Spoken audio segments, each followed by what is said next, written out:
ڕۆژێکیان خاڵۆزایەکم خوای پەروەردگار بۆ خاتر ناوە جوانەکانی خۆی بە بەهەش شادیکە لە کۆرۆنەکە وەفاتی کرد.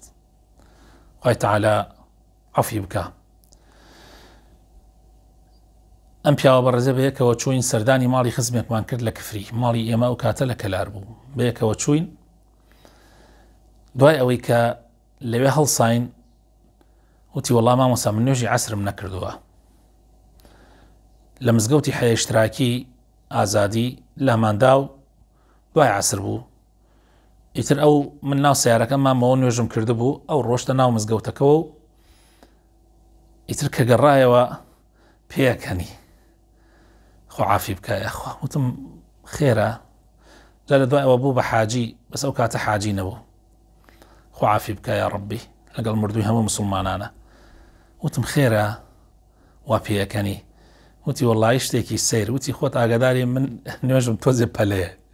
جا سوبحان الله نوێژی بە پەلا کرد. خۆ عافی بکە یاخوا بە تایبەت ئەو کاتانە. ئیتر کە نوێژی کردبوو مامۆسای مزگەوتەکە ئەو کەسێک کە ئیمامەت و بانگشتیەدا لە مزگەوتەکە هاتبوو سەلامیدا بۆ ئەم لەبان لە پشتەوە بۆی هاتبوو بان ملی گردبوو، بان پشتی ملی گردبوو. سبحان الله. وتبیەوە بۆ دزیت کرد. ئیتر ئەمیش خۆی سوور بوو. خۆ عافیکە. وتی ڕەنگم حرتێک چوو نەمەزانی چی بکەم.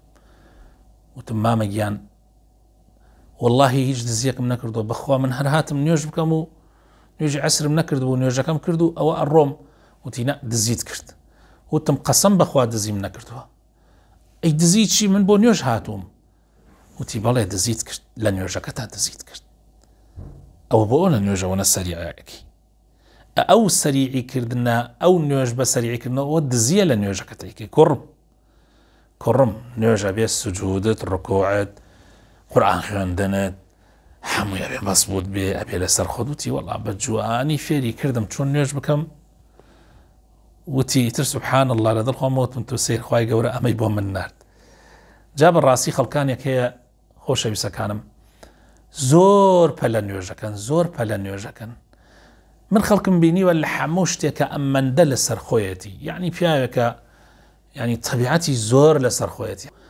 بەڵام کە ئەگاتە مەوزوعی نوێژ پەلە پەلێکیانە نازانم یعنی سوبحان الله. یعنی ئەم پەلەیە بۆ نوێژ هەموو دینە، هەموو ئیمانە. ئینسان پەلەی تیانەکە. ئەها خوای تەعالا لە قورئانە فەرمێ وما كان الله ليضيع إيمانكم. علماء متفقن مفسرين إيمانكم ليرة يعني صلاتكم. نوێژ ئەساسی ئیمان، هەموو ئیمانە. نوێژ ذکرە، دوعایە، خشوعە، قورئان خوێندنە. الله ئەکبەر. حەیفە بەخوا. حەیفە خەڵکانێک هەیە ئەڵێن خۆزگا بە هەڵسین با نوێژەکانمان لە کۆڵەکەین. باشە لە کۆڵمان کردو. پێغەمبەری خوا صلی الله عليه وسلم هەر کاتێ بێتاقەت بوایە ڕۆحم بە قوربانی بێ. هەر کاتێ بێتاقەت بوایە فەرموو بیلال بانگ بدە بۆ نوێژ. ئەریحنا بها یا بیلال. پێغەمبەری خوا فەرموو با بە نوێژەکانی ئیستراحەت بکەین. ئێمە نوێژەکانمان لە کۆڵەکەین. فەرقی بینی ئێمە و پێغەمبەری خوا صلی الله عليه وسلم ئەوەیە واستعينوا بالصبر والصلاة وإنها لكبيرة إلا على الخاشعين. بەنام بەنەبەر نوێژ، بەنام بەنەبەر سەبر، ئارامگرتن کە بەڕاستی گرانە، زۆر زۆر زۆر زۆر گەورە و گرانە. ئیلا لەسەر ئەوانە نەبێ کە خاشعن، کە بە دڵەوە ئەیکەن. تۆ بە دڵ نوێژ بکە هەرگیز تەرکی ناکەی. بەڵام ئەگەر بە دڵ نەیکەی بەخوا ناتوانێ بەردەوام بی. پێویستە خاشع بی لە نوێژەکەتە. نوێژ عادەت نییە، نوێژ عیبادەتە. نوێژ عادەت نییە باو باپیرانمان کردویانە، بەڵکو نوێژ عیبادەتە بۆ خوا ئەیکەیتەوە. هیچ مەبەستێکت نییە ئیلا ڕەب العالەمین نەبێ. کەس پێت نازانێ. ئەتوانی بە تەنیا بۆ خۆت لە شوێنەکان نوێژەکەت بکەیت. ئەشتوانیت نەیکەی و بڵێ تیش کردمە.